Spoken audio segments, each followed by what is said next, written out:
Welcome to Real Issue Podcast. I am your host, Martel Llewellyn. Guys, if you are a Miami Heat fan, continue to like, share, comment, subscribe.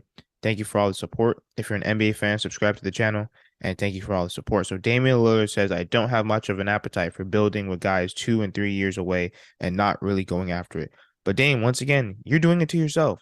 Listen, we all get the loyalty aspect. At this point, if you were to leave Portland, nobody would even care. Nobody would even think twice about it. Why? Because you've given 110% to Portland. You are the only reason why Portland is relevant. To be honest, they actually pulled a fast one on him. They traded CJ, Norman Powell. They gave away all their assets and then gave Dame like what? 70, $90 million for 2 years just so that he would shut up about it. At the end of the day, they're tanking. They don't want to win. I get it. They got you Jeremy Grant, but that's not enough in the West or in the NBA, period. I think that if Damian Lillard was to actually leave Portland, it wouldn't even be a bad thing. I think that it would be a great way to finish off his career. He's only getting older. He's 32 years old.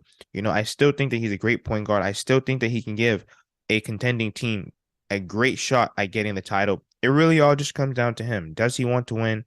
Does he want to remain loyal? I get it, the whole loyalty aspect. I get it that he doesn't want to, jump to super teams and he doesn't want to stack the deck and just run over teams and blow teams out just because he has a stacked team. And I get that aspect. But at this point, he doesn't necessarily have to do that. And once again, I know that the Miami Heat don't have all the assets in the world to get him. But at the end of the day, he would solve a lot of the Miami Heat's issues. And that's scoring. It's going to take some of the scoring load off of Jimmy and Bam. But once again, we don't really have the assets compared to other teams in the NBA. I think that in terms of draft compensation, we don't have that.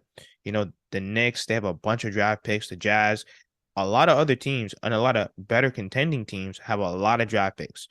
So is it really worth giving up 23-year-old Tyler Hero to get a 32-year-old Damian Lillard, which he's at the end of his career? I know he's still playing at a high level. He's just like Jimmy Butler. I think that they're both playing at a high level, but they're closer to the end than to the beginning.